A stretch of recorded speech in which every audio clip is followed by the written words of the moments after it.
Bienvenidos todos a este episodio número 15 de Nosotros, el podcast de Lorena Arraiz Rodríguez, un espacio que es un punto de encuentro entre venezolanos para conocernos y reconocernos como parte de un todo. Este episodio es muy especial porque hoy es 19 de abril, es un día histórico para nuestro país. Hemos conversado con Laureano Márquez, politólogo y humorista venezolano, que con su agudeza y humanidad nos ha contado nuestra sociedad desde el conocimiento, la empatía y, por supuesto, el humor. En este episodio, Laureano nos cuenta de su infancia rural en unas islas canarias muy pobres durante la posguerra, su marcha a Venezuela a la pronta edad de 7 años, sus inicios en la política como representante estudiantil en bachillerato, y también nos trae la voz de Carlos Andrés Pérez para darnos un importante mensaje a los venezolanos del siglo XXI. Eso sí, entre sus cuentos no se queda fuera la chancleta marcada en la nalga. Bueno, sin más spoiler, vamos a escuchar este episodio número 15 de Nosotros con Laureano Márquez.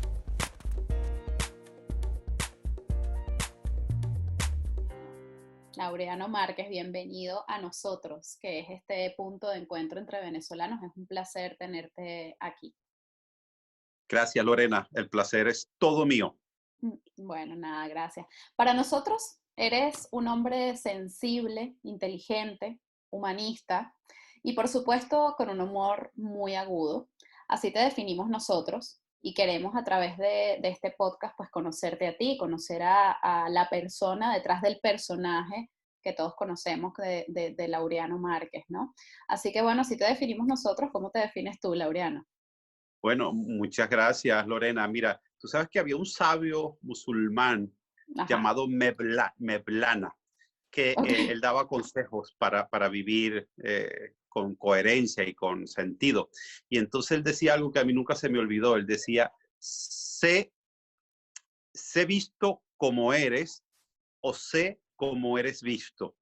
Wow. Eh, tu- Tus comentarios me obligan a tratar de ser como tú me ves, pero la verdad que si yo me veo de otra forma, Me pero bueno, encanta. es un buen camino No, para pero dinos cómo te ves, por favor.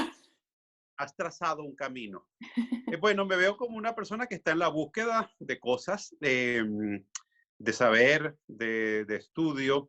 Estoy buscando siempre cosas que a veces no alcanzo, pero que siempre anhelo. Anhelo sabiduría, anhelo sentido del humor, anhelo ayudar a mi gente.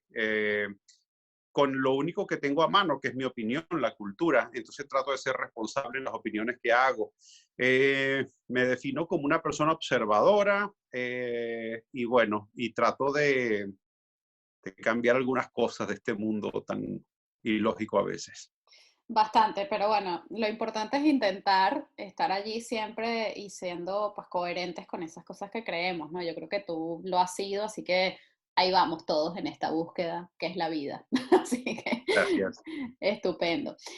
Bueno, yo creo que gran parte de lo que somos como seres humanos se nos plantea desde la infancia, ¿no? Si conocemos un poquito nuestras raíces, nuestra infancia, nuestros primeros años de vida, probablemente logremos conocernos mejor. Entonces, en tu caso, pues también queremos conocer a ese Laureano niño que nació, por cierto, aquí en las Islas Canarias.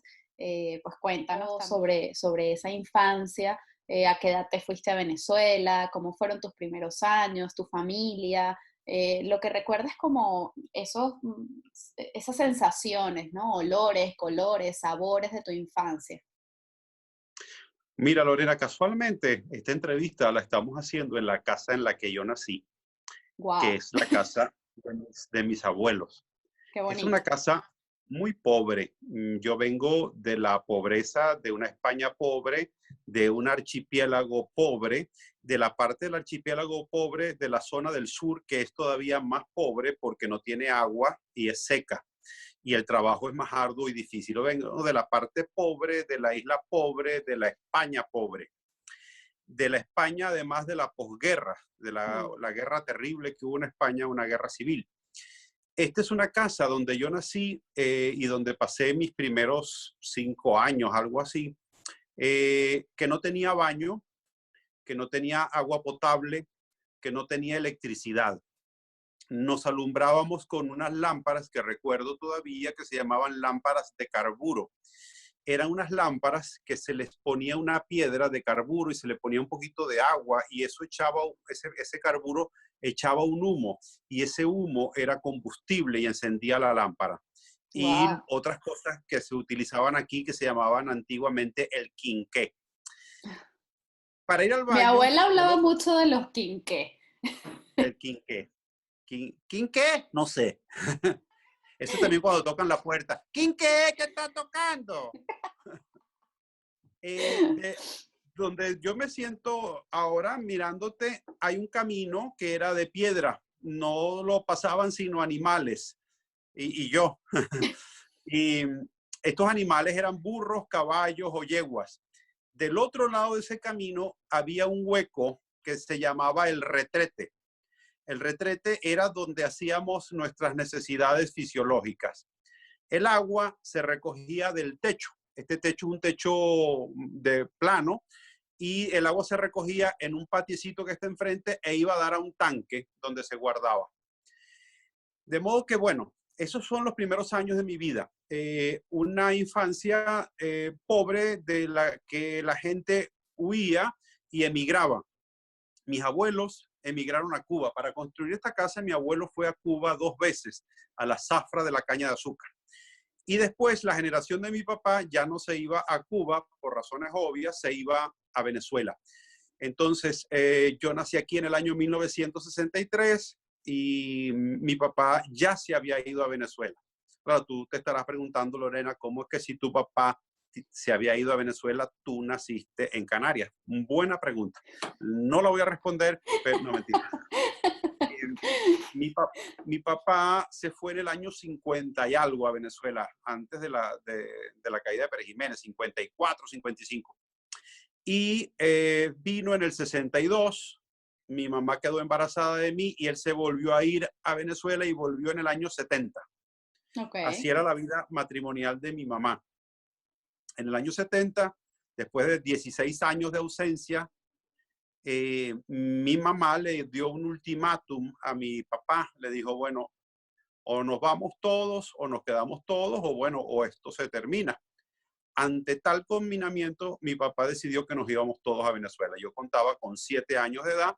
Llegué a Venezuela el 7 de marzo de 1971 y mi hermana nació el 30 de marzo de 1971, con lo cual te estoy diciendo que mi mamá se fue embarazada ya de 9 meses eh, y, y nos fuimos en un barco llamado el Donizetti, que tardaba aproximadamente 8 días de travesía desde el puerto de Santa Cruz de Tenerife hasta el puerto de La Guaira. Esa es la historia ¿Y inicial tú de te mi vida. perdiste en ese barco? ¿O cómo fue el cuento? Porque yo leí por ahí una cosa de que te habías ido en un barco y tu mamá te había traído a chancletazos, pero no sé si era parte del humor o si era el cuento real. Así que No, bueno, explícame, por favor. lo del chancletazo sí, pero el chancletazo aparece en Venezuela, Ah, porque claro. acá no había chancletas. Eh, aquí pegaban de otra manera, Con pegaban también, otras pero cosas, pero no con chancletas. correa, con palos, con piedras, con cosas así.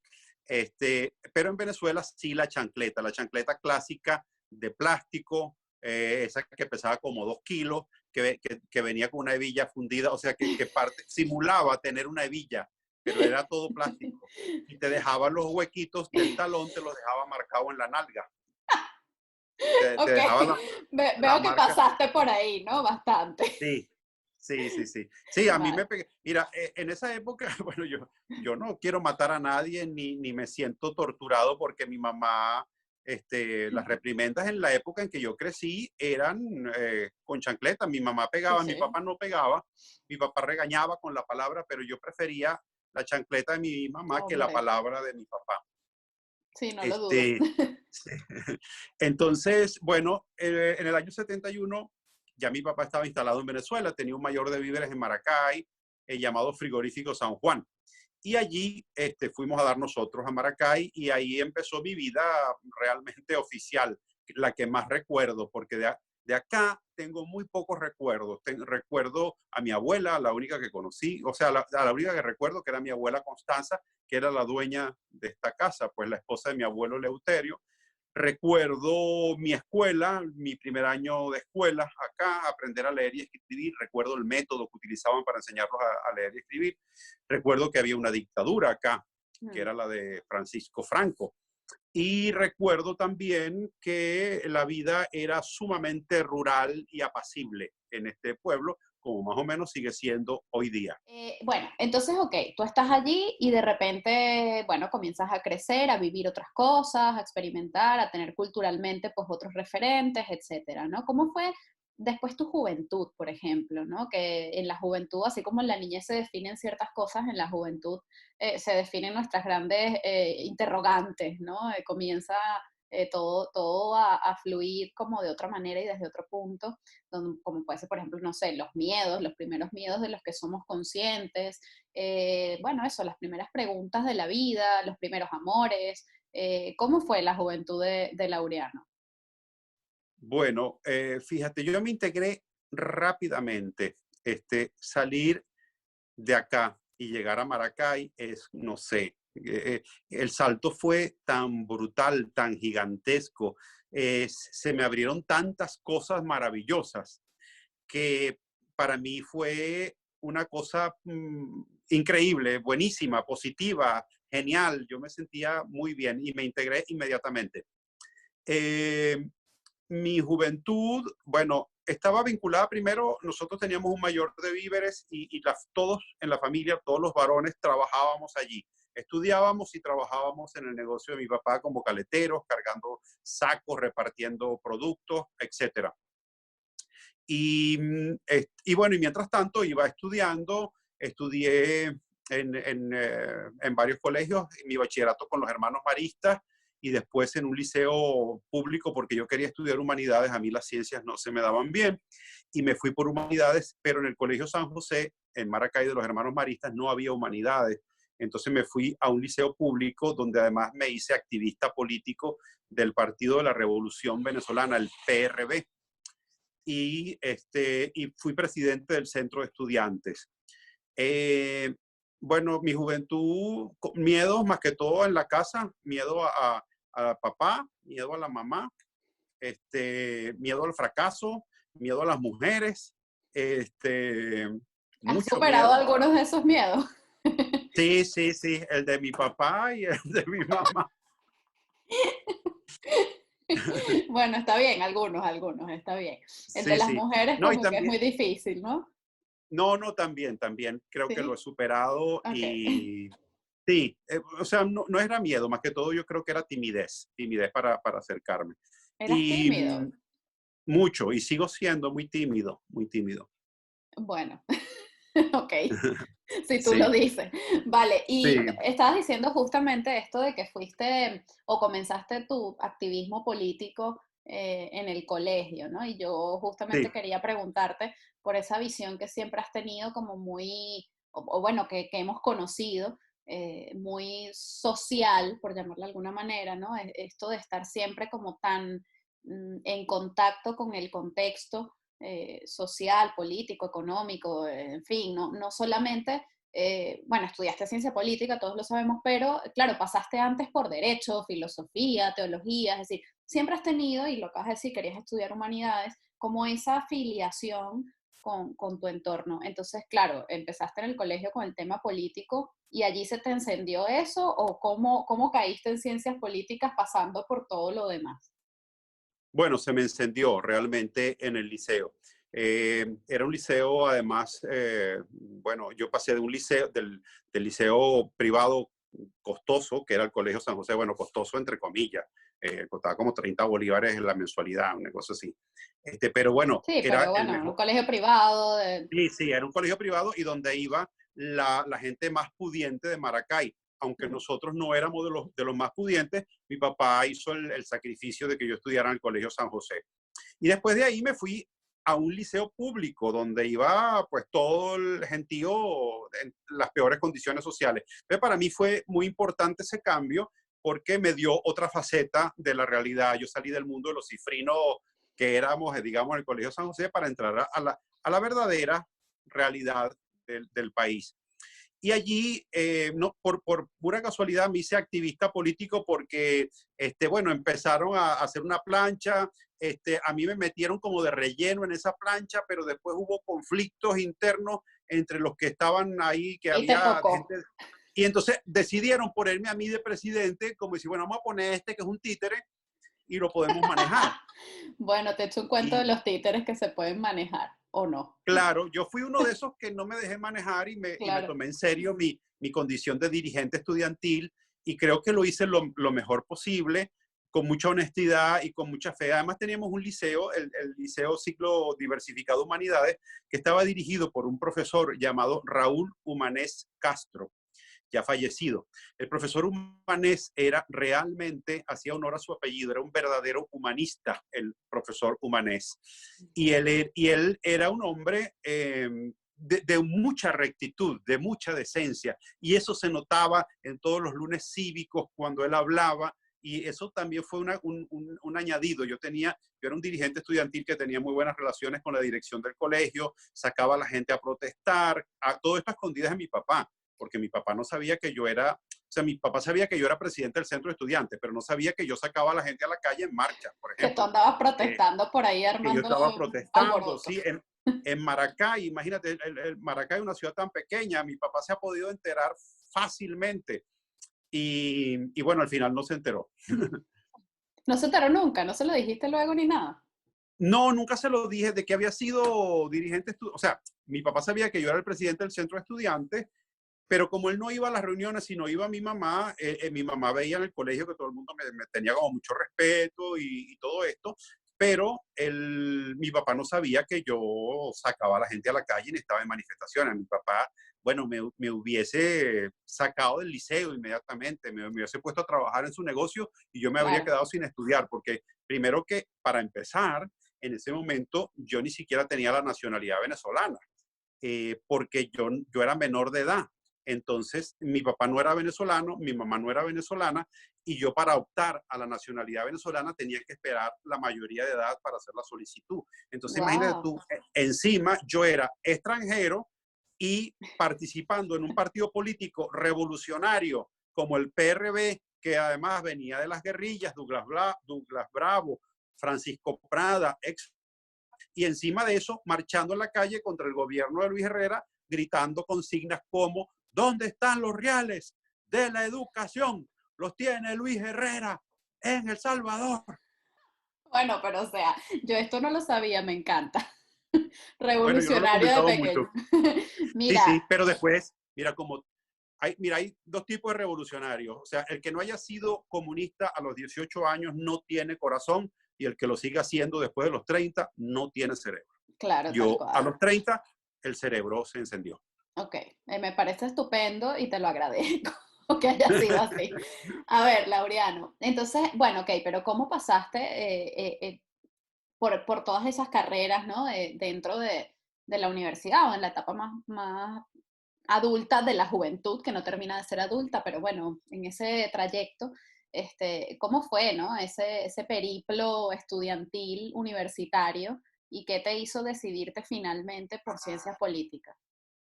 Bueno, mi familia, como todas las familias de los inmigrantes, suelen ser como muy cerradas y se vinculan entre inmigrantes, etcétera. Entonces, en mi casa había normas muy estrictas y bueno, no era fácil.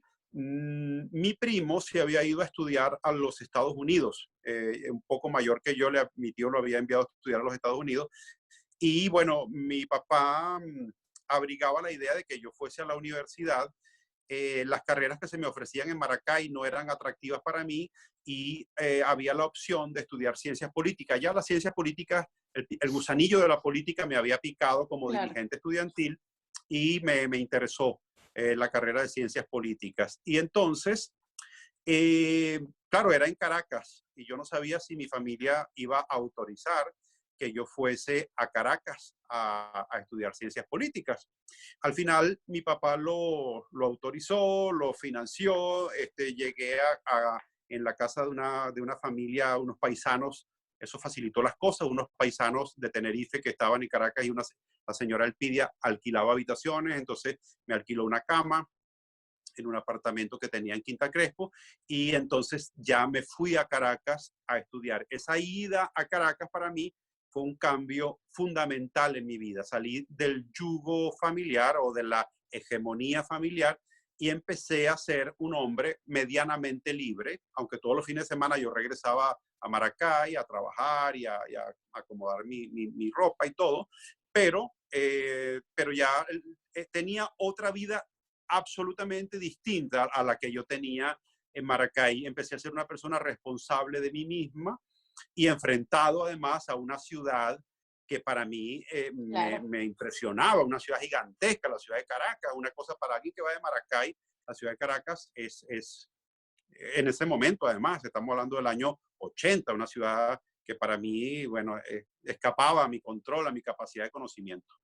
Claro, y además, bueno, yo tengo familia en Maracay y he pasado también mucho tiempo, mucha parte de mi infancia y de mi juventud en Maracay, y es como el cambio, aunque eran tiempos distintos, tu Maracay del mío, pero digamos, es como ves la diferencia, no solamente de urbe y tal, sino que en Maracay siendo también una ciudad y estando tan cerca de Caracas, tiene muchas más zonas más rurales, ¿no? Es como más, estás ahí con Sí, el verde, el río, la cosa, o sea, Henry sí, Pittier, sí, yo qué sé, ¿no?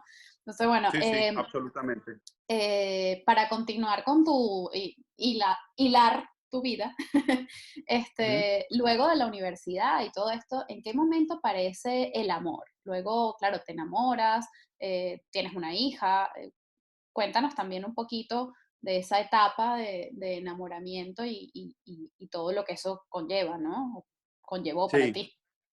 sí, bueno, me enamoré en la universidad, como suele pasar. Mi entonces esposa, o sea, la que fue mi esposa después, era compañera de la universidad y somos grandes amigos además, nos queremos mucho.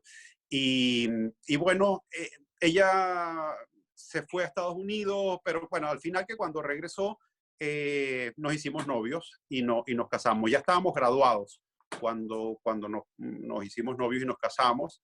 Y bueno, al tiempillo vino Tiemp- Laura, que Al es mi tiempillo, hija. dice. Sí, sí, bueno, tardamos un poco, porque fueron como 5 años después de que nos casamos, eh, vino, lo, vino Laura, Laura. mi hija. Sí. ¿Cuántos años tiene Laura ya? Pues Laura va a cumplir ahora 21 años. Muy bien, qué bueno. La luz de Sí, tus ojos, ¿no? Dirían por allí. sí, es una niña sumamente inteligente y es una muy buena persona, tiene un corazón muy noble. Qué Un bonito, carácter muy duro, pero un corazón muy noble. qué bonito, qué bonito. Bueno, a ver, has hecho teatro, televisión, has pasado por radio, has pasado por distintas áreas, ¿no? Después de estudiar ciencias políticas, pero dedicarte al humor. Eh, ¿Cómo llegas al humor, ¿no? Viniendo de la ciencia política y tal, ¿cómo haces ese crush, digamos, ¿no? Entre humor y política, que es lo que te ha diferenciado? Porque al final podía ser un político o alguien dedicado a algún área relacionada, ¿no? Con la política, o podía ser un humorista, pero ¿cómo se fusionan esas dos cosas para crear a Laureano Márquez, el personaje, el humorista? Bueno, yo trataba, Lorena, de buscar trabajo en las cosas que me eran propias de mi carrera, es decir, asesorías, docencia, investigación. No era fácil en el momento en que yo me gradué buscar trabajo para un politólogo y yo empecé a bajar mis expectativas y mis exigencias. Y las puertas que yo tocaba, pues no se abrían. Entonces yo metí mis papeles para chofer de Metrobús. ¡Wow! Sí. ¡Qué curioso! Entonces, sí, bueno, lo más curioso es lo que viene a continuación, porque yo metí mis papeles y casualmente ese año, cuando ya me habían llamado para el entrenamiento y todo en los autobuses, me llamaron para una beca en el Instituto Venezolano de Planificación, donde estudié un posgrado en planificación y gestión gubernamental. Entonces llamé a la compañía del metro, al departamento de entrenamiento y les dije que yo no iba a ir. Entonces tacharon mi nombre, mi apellido Márquez, y llamaron al otro que Al estaba por siguiente. la M, al que estaba por la M. Y Wow. entonces, que si yo hubiese hecho ese entrenamiento, quizás sería hoy el presidente, pero la vida, o sea, yo soy en parte culpable de lo que ha sucedido. Ya acabo de entenderlo todo, Laureano. O sea, esta es la Sí, solución a todos nuestros problemas. No, la solución no, la causa de todos nuestros problemas. O sea, la causa. tú tenías que haber hecho ese curso, Laureano. ¿Qué pasó? Cosas de la vida, mujer. Dios mío Entonces, bueno, santo. las Bueno, puertas, las puertas de mi trabajo se cerraban y las puertas que se abrían eran las de la comedia y el humor, porque tenía un amigo yo ya tenía en la universidad afición por la comedia y, o sea, tenía sobre todo capacidad para divertir a mis compañeros. Entonces, oye, eso no lo tiene todo el mundo, ¿eh? sí, entonces, bueno, todo el mundo me decía, tienes que estar en televisión, tienes que ir a la Rochela, tienes que... Entonces, bueno, nada, un día un amigo consiguió trabajo en Radio Caracas Televisión y bueno, torturó al productor casi para que, no es que yo tengo un amigo que lo tienen que ver, porque este amigo, entonces bueno, al fin de cuentas me dieron una oportunidad en La Rochela y empecé a escribir y a actuar. Escribía de gratis porque no había presupuesto para pagar un nuevo escritor, pero el productor, que era Jorge Citino, me colocaba en dos mitades del programa, con lo cual yo tenía un sueldo que era de 500 bolívares por cada programa. Eso era un Ok. sueldo de 2.000 bolívares mensuales, con lo cual yo era, bueno, un magnate. Un Sí, magnate, dice. Tenías que haber, sí, o sea, las cosas pasan como tienen que pasar, dicen por ahí, ¿no? O sea, si hubieses sí. agarrado tu cosita del metro, a lo mejor serías presidente, pero a lo mejor no. O sea, ¿Quién entonces, sabe? Pero quién sabe si ahorita me estarían pidiendo 15 millones por mí. a lo mejor que te ganen los 15 millones, ¿no? A que los den Sí, es por mejor, ti, o mira, sea, es mejor siempre trabajar honestamente y con bondad. claro, Eh, total. yo siempre pensé que mi trabajo del humor iba, como lo pensó también mi mamá. Mi mamá siempre me decía, bueno, yo supongo que esto será algo provisional mientras consigues un trabajo serio. Decía mi mamá después de estudiar tantas cosas. Al final, lo que sucedió es que lo que yo pensé también que iba a ser algo provisional, después dije, no, esto es realmente lo que yo quiero hacer.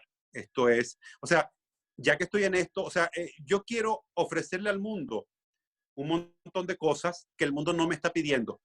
Y el mundo me está pidiendo una cosa que yo no quiero ofrecerle. Entonces yo dije, yo voy a ceder frente al mundo y le voy a dar al mundo lo que el mundo me pide y no le voy a pedir al mundo lo que yo quiero.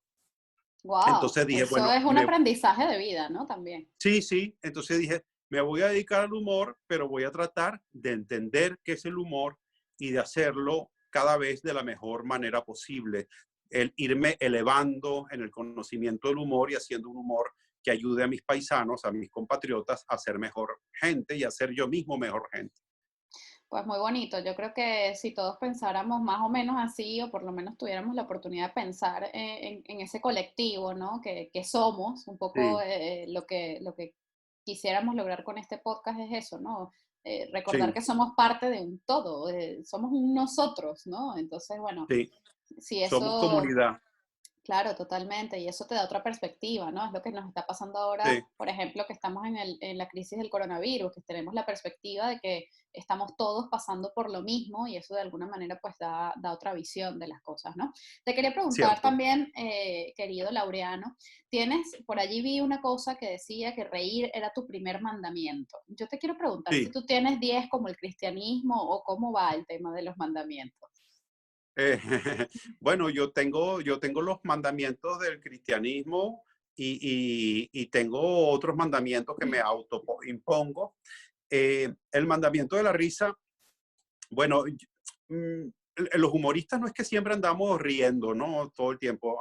Más bien los humoristas tenemos fama de ser gente amargada. Y tú eres Sin amargado, embargo, además de la fama. eh, sí, bueno, yo creo que tanto como amargado no, yo soy muy llevadero, trato de ser dócil, como diría Jesús, trato de ser manso, una Manso. persona con mansedumbre. Río con frecuencia, río, pero sobre todo, claro, yo creo que eso me pasa por venezolano en este momento. Lo que más me pasa es que me indigno. O sea, Claro, por bueno, ejemplo, yo te leo una declaración de Ramírez y yo me indigno, no me sale ya nada claro, gracioso, claro, no. porque lo que me provoca es un insulto que tampoco voy a poner porque no es mi estilo. Pero entonces, claro, los venezolanos estamos viviendo, o sea, un momento de amargura, un momento porque Claro. nuestra situación es difícil, porque no encontramos salida, entonces uno se va entristeciendo y se va amargando. Sin embargo, siempre mantengo la esperanza y trato de mantener vivo el sentido del humor. Bueno, yo creo que eso es lo que en gran parte te ha identificado, ¿no? Es decir, si no tuvieses ese sentido del humor, probablemente no pudieras darnos luz a todos los que te leemos, te seguimos, te vemos, ¿no? Hablando de Venezuela, y para introducir ya esta parte relacionada con el país, hablabas al principio, ¿no? De esos 7 años a los que te fuiste a Venezuela. Le quiero preguntar por una especie de doble exilio, ¿no? Aunque le voy a sumar ahora el tercero. El primero sería esos 7 años a los que llegaste a Venezuela. El segundo, yo lo voy a sumar luego que me lo hayas contado, que es esa ida de Maracay a Caracas, que también se puede, no es un exilio, pero es un cambio, ¿no? De contexto y de perspectiva. Y luego ahora que estás en las Islas Canarias, pues un poquito, ¿cómo podríamos digamos, determinar esas tres etapas de tu vida, eh, hablando desde el exilio? Mira, el que migra, Lorena, sufre de una cosa que es la pérdida de, de una noción, o sea, a ver, mi patria es Venezuela, pero cuando alguien en Venezuela me quiere herir o discrepa de mí, el primer insulto que me lanza es vete a tu tierra, español de mierda. Entonces, el que emigra, como el español que emigra, pero el venezolano que emigra, termina siendo extranjero donde va y extranjero en su tierra. Es Así decir, es. cuando estoy ahora aquí en Tenerife, donde nací, la gente me dice, usted es extranjero, ¿verdad? Y yo le digo, sí, lo soy, porque en verdad yo aquí soy extranjero. Es decir, mi patria, la que yo siento en mi corazón, por la que lucho cada día, es Venezuela. Yo trato de entender a España, trato de estudiar el caso español porque yo no conozco nada de la historia de España. Trato de estudiarlo porque mis raíces vienen de aquí, porque mi familia vive aquí, etcétera. Entonces es un tema que me interesa, pero que yo leo noticias y muchas veces me quedo en ascuas. Y, por ejemplo, una de las cosas que me pasa es que no los entiendo cuando hablan en televisión. Tengo que prestar Sí, demasiada atención. a mí me pasa Entonces, también. claro, entonces, pero ¿qué sucede? Además, hay una cosa que aquí hablan todos a la vez, entonces tú nunca te enteras. Ellos no respetan como nosotros las normas del buen oyente y el buen hablante. Pero bueno, no en general, pero sobre todo los Sí, sí, sí. tertulianos, quise decir. Entonces, el que emigra vive eso que se llama la xenofobia y la vivirá forever. Es decir, cuando alguien en Venezuela discrepe de mí, volverá a usar el expediente de español de mierda. Anda a tu tierra. Yo no me voy a ir. Sí, bueno, en este momento estoy aquí, pero quiero decir, mi alma no se va, Claro. porque mi alma, por lo que tiene que luchar es por Venezuela. Estoy aquí momentáneamente por circunstancias ajenas a mi voluntad, pero mi sueño, mi idea, mi patria, mi tierra, mi lugar de felicidad es Venezuela, Bueno, donde pues yo quisiera estar. justamente te iba a preguntar qué es Venezuela para ti, pero lo acabas de definir, ¿no? ¿Cómo crees entonces que pudiéramos reconstruirnos socialmente? Y no estoy hablando de la reconstrucción política, económica, e incluso no estoy hablando de la reconstrucción social en concreto, ¿no? De medidas y tal. Estoy hablando de desde nuestra alma colectiva. No sé si me explico, ¿sabes? Muy ¿Cómo, bien, cómo sí. crees tú que pudiéramos colaborar para crear o recrear esa nueva sociedad que somos donde quiera que estemos como venezolanos? Bueno, buenísima la pregunta. Yo creo que hay que hacer eso que llamaba Carlos Andrés Pérez, una introspección retrospectiva. Es decir, mirar hacia la interioridad de adentro de nosotros mismos en el interior. Nosotros tenemos que, bueno, yo creo que nosotros los venezolanos tenemos que replantearnos muchas cosas. Casi que yo diría, esto es horrible porque nosotros, parte de nuestra tragedia histórica es que nosotros vivimos refundándonos. Y ahora vamos a refundar la República y ahora vamos a refundar el país. Pero bueno, yo creo que ahora hay que refundar otra vez Tal cual. Sí, el sí. país. Hay que encontrar el sentido de lo que nosotros queremos ser. Yo creo que nosotros tenemos que ser honestos. Yo creo que tenemos que tener principios e ideas y hacer coherentes nuestros principios con nuestra práctica cotidiana. Si nuestro país no puede ser un lugar de aprovechamiento, sino debe ser nuestro hogar. Nuestro hogar, eso que llamaba Cabrujas, un país hotel. Cuando tú vas a un hotel, te metes en el buffet, tratas de comer lo más posible porque está todo incluido. En vez de tomarte una copa de vino, te bebes 10 porque el licor está incluido. Entonces tú te vas a la piscina y te zambulles en ella y no te importa si la chorreas y dejas la toalla regada en el balcón de la habitación porque alguien la va a recoger. Así se comporta uno. Bueno, yo no me comporto así en un hotel, pero digamos, el tipo de Entiendo el... comportamiento del hotel es ese. Eso tú no lo haces en tu casa. En tu casa tú recoges la toalla, la guindas detrás de la puerta del baño, tú secas el baño, tú lavas los platos, tú haces la cama, tú limpias cuando chorreaste un poquito en el piso de la cocina, tú agarras una servilletica y lo limpias, porque si no, tú sabes que eso se va a encachazar, eso se va a hacer una mancha ahí que después te va a acompañar durante semanas. Entonces tú vas haciendo cosas, mantienes las cosas limpias, ordenadas y las cuidas. Tú cuidas tu casa, la pintas, la arreglas, la adornas en Navidad. Eso es lo que nosotros tenemos que hacer con nuestro país. Sentir que no es un lugar de aprovechamiento, sino es el lugar donde vivimos y queremos que esté lo mejor posible, con los platos del país limpios, con la cama del país hecha, con los pasillos del país coleteados, con agua caliente, con comodidad para todo el mundo. Ese es el país que yo sueño y aspiro. Y eso se logra educando. Yo creo en eso de lo que hablaba Sócrates, el intelectualismo ético. Es decir, el que es mala persona es porque es bruto, porque solo se puede ser mala persona cuando se es bruto. Solo una persona bruta puede ser mal ciudadano. Y como la brutalidad conduce a la mala ciudadanía, lo primero es convertirnos en gente inteligente y educarnos. Claro. Y cuando nos eduquemos, vamos a saber que lo bueno es no robarse los reales del país, que lo bueno es no matar al otro, que lo bueno es no colearse, que lo bueno es no ser vivo. Y entonces el país avanzará, pero como tú no tienes idea, Lorena.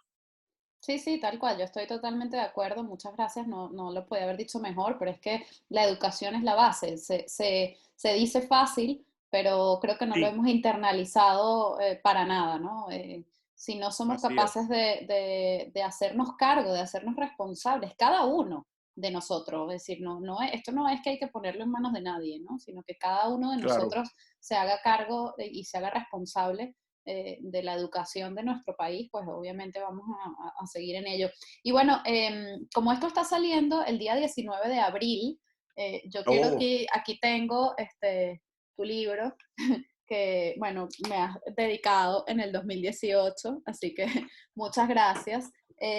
Tú aquí nos cuentas una historieta de Venezuela junto a Edo, y yo quisiera, bueno, que nos dejes un mensaje a 210 años del inicio de nuestra independencia, que es el 19 de abril de 1810, un mensaje final para los venezolanos, Laureano.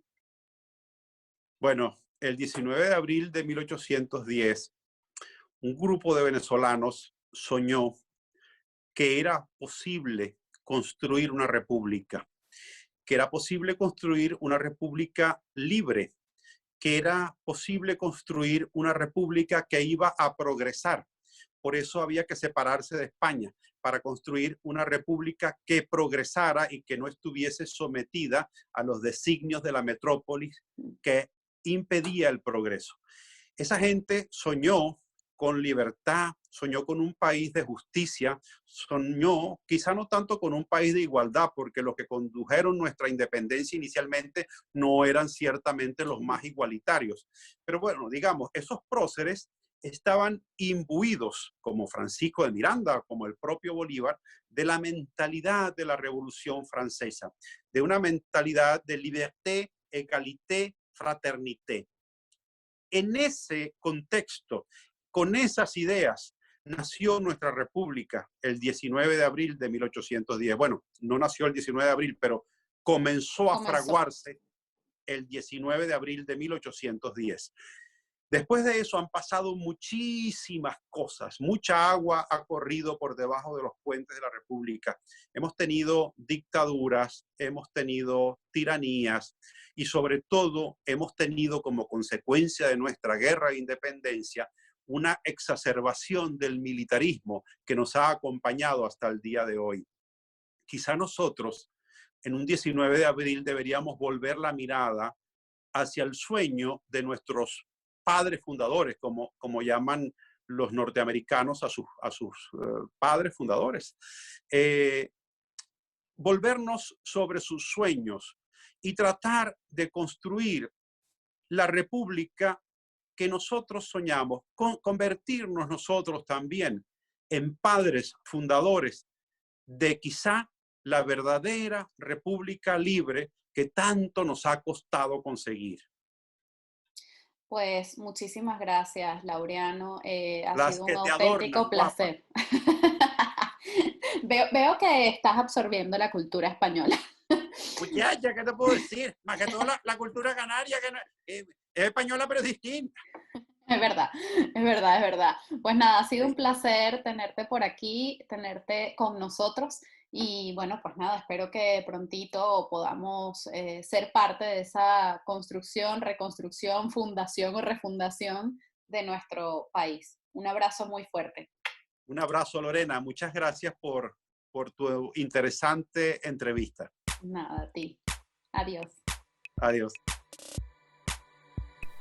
Esto es Nosotros, el podcast de Lorena Arraiz Rodríguez, grabado en los espacios de Paz Estudios en Madrid, producido y editado por La Estratégica Estudio de Comunicación, con música original de Diego Miquilena.